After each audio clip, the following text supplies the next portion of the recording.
कक्षा 10 के सभी छात्रों का विज्ञान की क्लास में हार्दिक स्वागत। जैसा कि हम पाठ 9 प्रकाश पहले से अध्ययन कर रहे थे, आज हम इसका अगला बिंदु मानव नेत्र आँख की संरचना का अध्ययन करेंगे।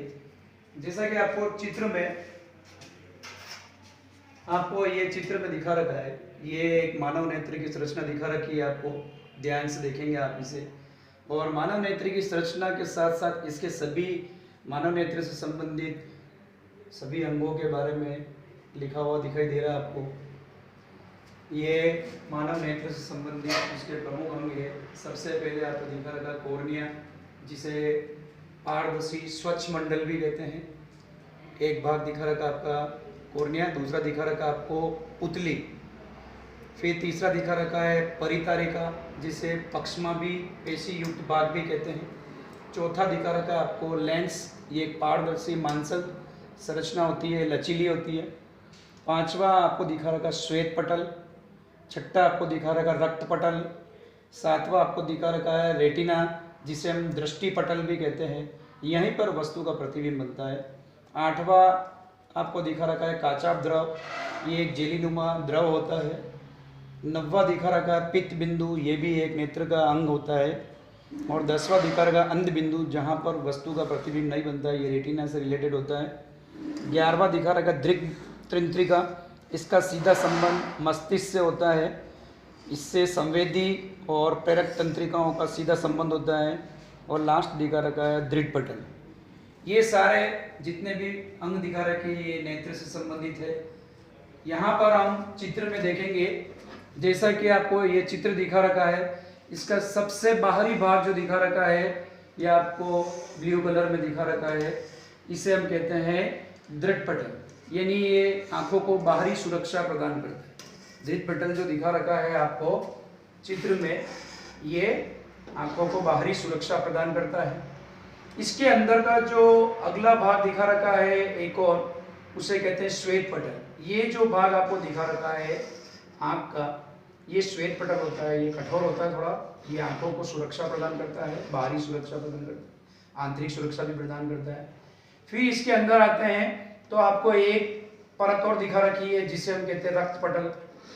ये जैसा कि आपको पिंक कलर का दिखा रखा है डायग्राम में, चित्र को ध्यान से देखिए, ये पिंक कलर का जो दिखा रखा है। इसके अलावा अंदर भी आपको पिंक लाइनें दिखा रखी है।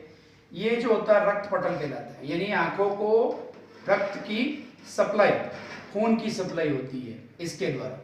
और अंदर ये आपको छोटी छोटी रक्त केशिकाएं दिखा रखी है, जो आंखों को रक्त की सप्लाई करती है और ऑक्सीजन की सप्लाई करती है ये।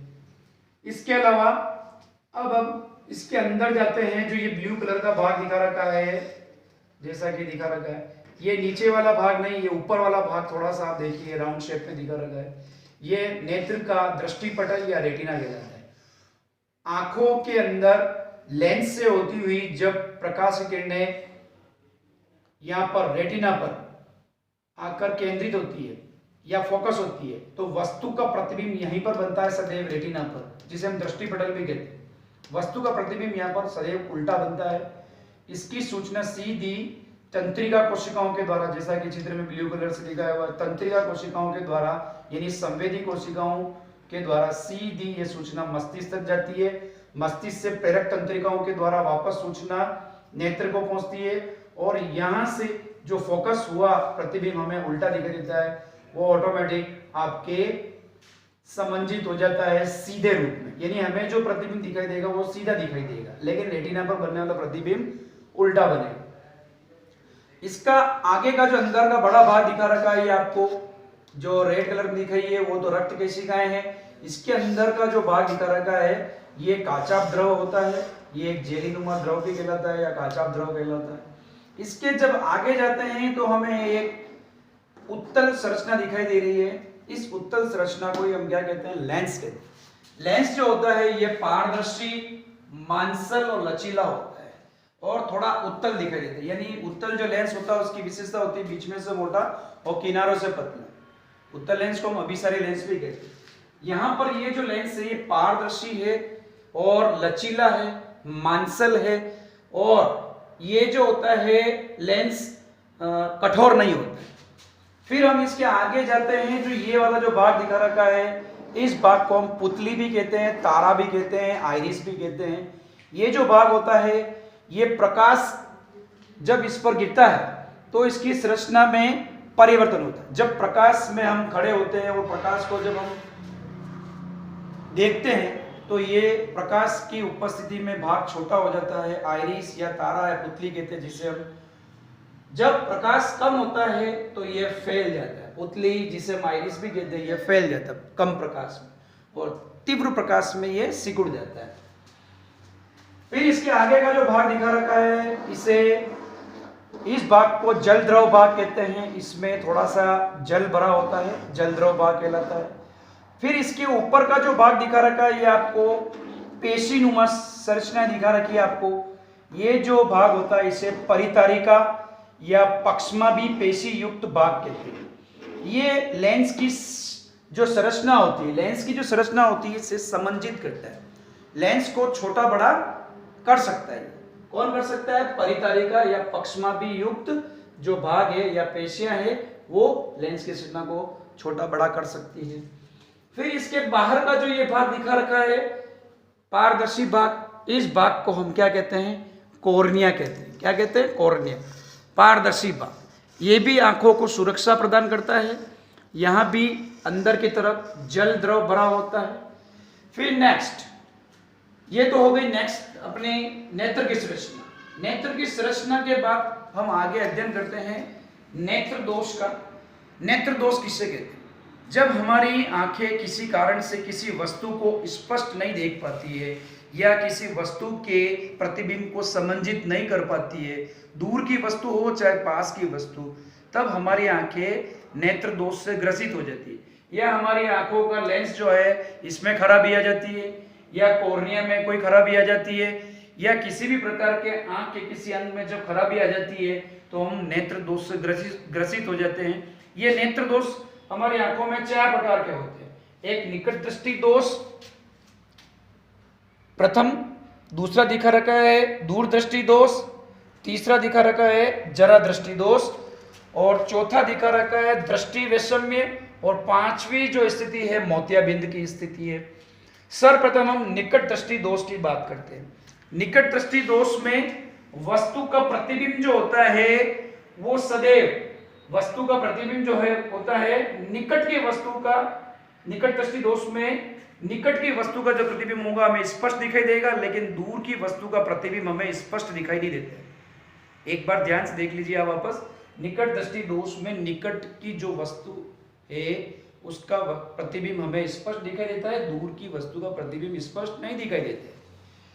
इस दोष के निवारण हेतु हम अवतल लेंस से युक्त चश्मे का प्रयोग करते हैं, जिसमें अवतल लेंस लगे होते हैं, ऐसे चश्मे का हम प्रयोग करते हैं।